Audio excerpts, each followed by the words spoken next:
আমি হোটেল থেকে লিফট দিয়ে নামার সময় লক্ষ্য করলাম আমার স্ত্রী ও তার সাথে হিজাব পরা একটা মহিলা হোটেলের লিফটে উঠছেন। আমার স্ত্রী ওই মহিলা এত বেশি তাড়াহুড়ো করছিল যে ওরা আমাকে লক্ষ্য করেনি, কিন্তু আমার চোখ এড়ায়নি আমার স্ত্রীকে চিনতে। মুহূর্তে আমার পৃথিবী থমকে গেল। আমি টেনশনে পড়ে গেলাম আমার স্ত্রীকে একটা আবাসিক হোটেলে উঠতে দেখে। এমনিতে এই হোটেলের নামে বদনাম রয়েছে, এই হোটেলে নাকি টাকার বিনিময়ে স্ত্রী লোক পাওয়া যায়। তাহলে আমার স্ত্রী কেন এই হোটেলে উঠছে? আমার সাথে ছিল আমার অফিসের এক কলিগ। আমরা এই হোটেলে এসেছিলাম রুম বুকিং দিতে।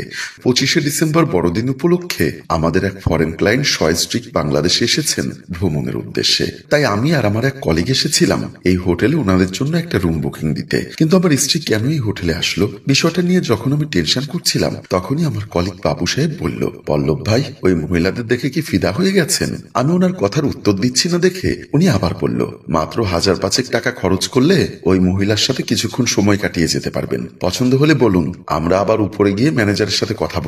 আমার অফিস কলিগ বাবু সাহেবের মুখে এমন কথা শুনে আমার সন্দেহের মাত্রাটা আরো বেড়ে গেল। একবার মন চাচ্ছে উপরে গিয়ে স্ত্রীকে হাতে নাতে ধরি। পরক্ষণে ভাবলাম বাবু সাহেব যদি জানতে পারে একটু আগে উপরে ওঠা মহিলাটা আমার স্ত্রী, তাহলে আমারই মান সম্মান যাবে। তাই নিজেকে সামলে নিয়ে বললাম, আরে না ভাই, আমার অমন অভ্যাস নেই। তাহলে মহিলাটাকে দেখে ফিদা হয়ে গেলেন কেন? অবশ্য ফিদা হয়ে যাওয়ারই কথা। দেখেছেন মহিলাটি কেমন খাসামাল। আপনার কথা কি বলবো, পকেটে টাকা নেই, না হলে আমি এক্ষুনি গিয়ে ম্যানেজারকে বলতাম একটু আগে উঠে যাওয়া মহিলাটির রেট কত। স্ত্রীকে নিয়ে কলিগের এমন বাজে মন্তব্যে ইচ্ছা করছিল কষে একটা চড় মারি, কিন্তু কলিগ যদি জানতে পারে ওই মহিলাটা আমার স্ত্রী, তাহলে আমার মান সম্মান কোথায় যাবে? সেই ভাবনা থেকে বললাম, আরে ভাই বাদ দিন তো, তাড়াতাড়ি অফিসে চলুন, না হয় আবার বস গরম হয়ে যাবে। বলে ওনাকে নিয়ে অফিসের উদ্দেশ্যে চলে আসলাম। অফিসে এসে বসের সাথে দেখা না করেই আমি আমার নির্দিষ্ট কেবিনে এসে বসলাম। আমার মাথায় কাজ করছে না আমার স্ত্রী কেন হোটেলে যাবে। টেনশনে গলাটা শুকিয়ে গেছে। পানি খাওয়ার জন্য যখন টেবিলে রাখা গ্লাসটা হাতে নিলাম, দেখলাম গ্লাসটা খালি। মেজাজটা বিগড়ে গেল। সাথে সাথে অফিসের পিয়ন শফিউলকে ডাকতে লাগলাম, শফিউল, এই শফিউল। শফিউলের আসতে একটু লেট হচ্ছে। এমনিতে স্ত্রীর ব্যাপারটা নিয়ে আমার মেজাজ খিটখিটে হয়ে আছে, তার উপর এই পিয়ন বেটাও আমার সাথে মস্করা শুরু করলেন। ডাকার সাথে সাথে ছেলেটাকে পাওয়া যায় না, সারাক্ষণ স্মার্টফোন একটা নিয়ে টিপাটিপি করতে থাকে। আমি এবার উত্তেজিত হয়ে ডাকতে লাগলাম, এই শফিউল, কোথায় গেলি হারামজাদা? এমন সময় শফিউল এসে বলল, স্যার এভাবে চিল্লাচিল্লি করছেন কেন? মেজাজটা আরো বিগড়ে গেল। সাথে সাথে একটা চর বসিয়ে দিলাম শফিউলের গালে। চর খেয়ে সে আহম্মকের মতো গালে হাত দিয়ে আমার দিকে তাকিয়ে আছে। জীবনে কোনো দিন ওকে বকাটি পর্যন্ত দেয়নি, আজ হঠাৎ আমার এমন আচরণে সেও কিছুটা হতভম্ব হয়ে গেল। এমনিতেই আমার স্ত্রী হোটেলে উঠেছে দেখে আমার মন মেজাজ ঠিক নেই, তার উপর পানি খাওয়ার জন্য গ্লাসটা নিয়ে দেখি ওখানে পানি নেই। তাকে ধমক দিয়ে বললাম, সারাদিন কি করিস, গ্লাসে পানি নেই কেন? সে আমার কথার উত্তর না দিয়ে খালি গ্লাসটা নিয়ে চলে গেল। হঠাৎ ওর সাথে এমন আচরণে আমার নিজেরও এখন অনুশোচনা হচ্ছে। আসলে আমার উচিত হয়নি ওকে চড় মারা, কিন্তু কি করব, ঘরের বউকে যদি কেউ হোটেলে উঠতে দেখে তখন কারি বা মন মেজাজ ঠিক থাকে। এদিকে আমাকে পানি দিয়ে যাবার পর শফিউল দরজার সামনে দাঁড়িয়ে কাঁদছিল। আমাকে অফিসের বস মোমিন সাহেব পাশ দিয়ে যাওয়ার সময় সেটা লক্ষ্য করলেন। উনি শফিউলকে কাঁদতে দেখে জিজ্ঞাসা করলেন, কি রে শফিউল, তুই এখানে দাঁড়িয়ে কাঁদছিস কেন? বড় স্যারকে দেখে শফিউল চোখের পানি মুছতে মুছতে বলল, স্যার পল্লব স্যার আমাকে চর মেরেছেন। পল্লব তোকে চর মেরেছে মানে? কিন্তু কেন তোকে চর মারবে? আমি সকালবেলা এসে ওনার টেবিল পরিষ্কার করে গ্লাসে পানি রেখেছিলাম। উনি অফিসে এসে কিছুক্ষণ পর আপনার নির্দেশে হোটেল রুম বুকিং দিতে যাওয়ার আগে পানি পান করে চলে গেছেন। এদিকে আমি বিভিন্ন কাজে ব্যস্ত থাকার কারণে ওনার গ্লাসের যে পানি শেষ হয়ে গেছে সেটা লক্ষ্য করিনি। উনি হোটেল রুম বুকিং দিয়ে এসে যখন দেখলেন গ্লাসে পানি নেই, তখনই আমাকে ডেকে চর বসিয়ে দিলেন। শফিউলের মুখে এমন কথা শুনে বড় স্যার ক্ষিপ্ত হয়ে গেলেন। তুই চল আমার সাথে, বলেই শফিউলের হাত চেপে ধরে বড় স্যার শফিউলকে নিয়ে আমার রুমে আসলেন। স্যারকে আর শফিউলকে দেখে আমি বসা থেকে দাঁড়িয়ে গেলাম। স্যার সরাসরি বলল, পল্লব সাহেব আপনি শফিউলকে চর মেরেছেন কেন? স্যার আমার ভুল হয়ে গেছে। ভুল হয়ে গেছে বললে তো সমস্যার সমাধান হয়ে যায় না। হতে পারে আপনি অফিসার, শফিউল পিয়ন, সে পিয়ন হলেও তো মানুষ। আপনি তাকে এভাবে চর মারতে পারেন না। আপনার উচিত ওর কাছে সরি বলা। আসলে বিষয়টি আমিও লক্ষ্য করলাম, আমার ওভাবে চর মারাটা উচিত হয়নি। তাই আমি নির্দ্বিধায় শফিউলকে বললাম, শফিউল সরি ভাই, মনে কষ্ট নিও না, এমনটা আর হবে না। আমাকে সরি বলতে দেখে স্যার বলল, ঠিক আছে, মন দিয়ে কাজ করুন। আর শফিউল তোকেও বলি, সারাক্ষণ মোবাইল নিয়ে পড়ে থাকিস না, অফিসে কখন কার কি লাগে সেদিকে একটু লক্ষ্য রাখিস। এখন চল। স্যার চলে যাবার সময় আমি স্যারকে আবারও সালাম দিলাম। আমি চেয়ারে হেলান দিয়ে বসে মনে মনে ভাবতে লাগলাম, ঘরের স্ত্রীর জন্য আজকে একজন পিয়নের কাছে আমাকে সরি বলতে হলো। আমার স্ত্রী কি কারণে হোটেলে যাবে?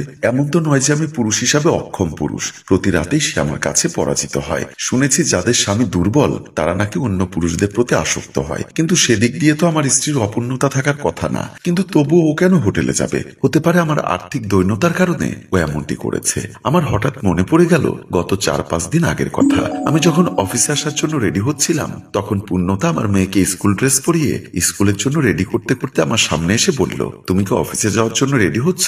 হ্যাঁ, কেন বলো তো?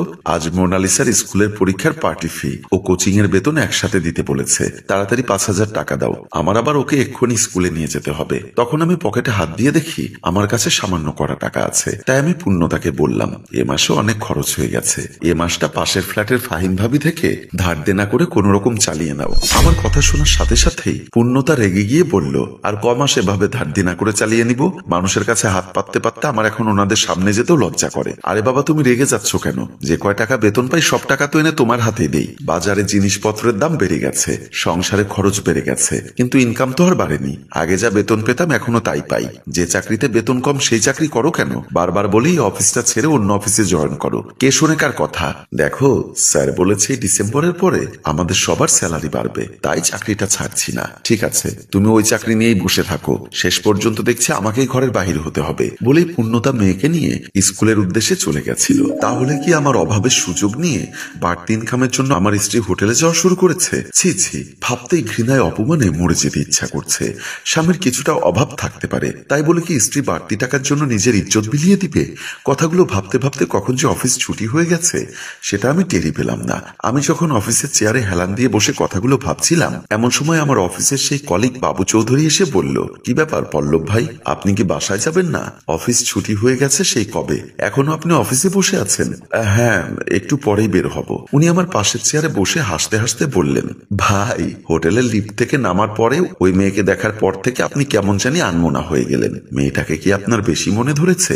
অবশ্য মনে ধরারই কথা, ওরকম ঝাক্কাস মেয়ে দেখলে কারি বা মাথা ঠিক থাকে। বাবু চৌধুরী কথাগুলো বলে যাচ্ছে আর আমার রাগে ঘৃণায় গা ছমছম করছে, কিন্তু ওনাকে বিষয়টা খুলে বলতে পারছি না। ওরে আহম্মক, তুই যাকে ঝাক্কাস মাল বলছিস ওটা আমার স্ত্রী, কিন্তু এই মুহূর্তে আমার কিছুই করার নেই।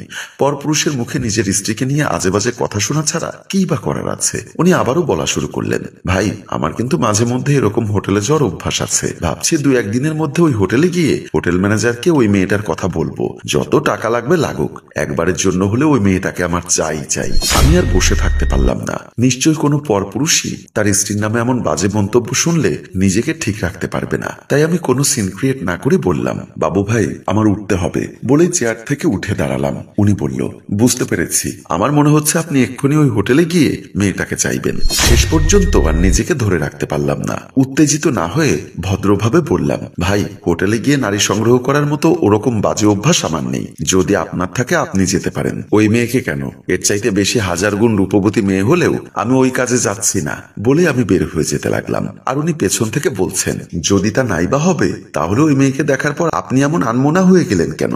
আমি পেছন ফিরে উত্তরটা দিতে পারলাম না, তাই সোজা নিজের বাসার দিকে চলে আসলাম। বাসায় এসে দরজার সামনে কলিং বেল টিপলাম। একটু পরে মা দরজা খুলে দিল।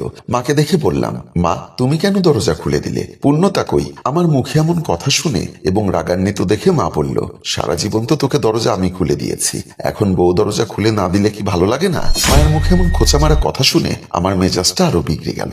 মাকে বললাম, সব সময় খোঁচা দিয়ে কথা বলো কেন? এজন্যই তো তোমরা বউ শাশুড়ির মধ্যে ঝগড়া লাগে। আমার কথা শুনে মা বলল, তার মানে তুই বলতে চাচ্ছিস আমার কথার কারণে তোর বউয়ের সাথে ঝগড়া লাগে? আমারই দোষ। সত্য কথা বলতে স্ত্রীকে হোটেলে উঠতে দেখে আমার মন মেজাজ ঠিক নেই, তার উপর সবার সাথে আবার কেমন জানি ঝগড়া লেগে যাচ্ছে। তাই আমি ঝগড়াটা না বাড়ানোর জন্য বললাম, হয়েছে মা, আমার আর ঝগড়া করতে ইচ্ছা করছে না। ঝগড়া করতে ইচ্ছা করছে না মানে? তার মানে কি তুই বলতে চাচ্ছিস আমি গায়ে পড়ে ঝগড়া করি? সে কথা কি আমি বলেছি? তোর কথা স্ত্রী দেখলে তো তাই মনে হয়। শেষ পর্যন্ত আমি নিরুপায় হয়ে হাত জোর করে বললাম, সরি মা, আমার ভুল হয়ে গেছে, আমি এই মুহূর্তে আর কথা বাড়াতে চাচ্ছি না। বলে আমি পূর্ণতার কথা আর জিজ্ঞাসা না করে রুমের ভেতরে ঢুকে গেলাম। নিজের রুমে ঢুকে দেখলাম আমার মেয়ে মোনালিসা ঘুমোচ্ছে। কি নিষ্পাপ চেহারা! মেয়েটাকে আদেও জানে তার মা তাকে ঘুম পাড়িয়ে রেখে হোটেলে যায় পরপুরুষের সাথে সময় কাটাতে। ও যখন বুঝতে পারবে ওর মা একজন খারাপ মহিলা, তখন ওর প্রতিক্রিয়াই বা কি হবে? যেখানে আমি স্বামী হিসাবে মেনে নিতে পারছি না, সেখানে সে সন্তান হিসাবে মায়ের এমন অপকর্ম কিভাবে মেনে নিবে? কথাগুলো ভাবছিলাম আর অফিসের পোশাকগুলো চেঞ্জ করছিলাম। এমন সময় দেখলাম পূর্ণতা রুমে ঢুকে ভ্যানিটি ব্যাগটা ওয়ার্ড্রোপের উপর রেখে কানের দুল খুলতে খুলতে বলল, সরি, আমার একটু লেট হয়ে গেছে। আমি কোনো ধরনের ভনিতা না রেখেই বললাম, কোথায় গিয়েছিলে? আমার মুখে এমন প্রশ্ন শুনে সে চমকে উঠে আমার দিকে তাকিয়ে রইল। তাকে অবাক হতে দেখে আমি আবারও প্রশ্ন করলাম, বলেছি কোথায় গিয়েছিলে, উত্তর দিচ্ছ না কেন? সে এবার আমতা আমতা করে বলতে লাগলো, যখনই করছিল তখনই আমি কষে একটা চর বসিয়ে দিলাম। হ্যালো ভিউয়ার্স, পূর্ণতা কি পারবে সে যে হোটেলে গেছিল সেই কথা বলতে, কিংবা পল্লব কি পারবে হোটেলে যাওয়া স্ত্রীর সাথে সংসার করতে? এসব প্রশ্নের উত্তর জানতে হলে আপনাকে অপেক্ষা করতে হবে আগামী পর্বের জন্য। আপনাদের বেশি কমেন্টস এবং শেয়ার পেলে আমরা উক্ত গল্পের দ্বিতীয় পর্ব নিয়ে আগামীকাল হাজির হব। তাই উক্ত গল্পের দ্বিতীয় পর্ব দেখতে চাইলে এক্ষুনি গল্পটি শেয়ার করে দেওয়ার অনুরোধ রইল। ধন্যবাদ।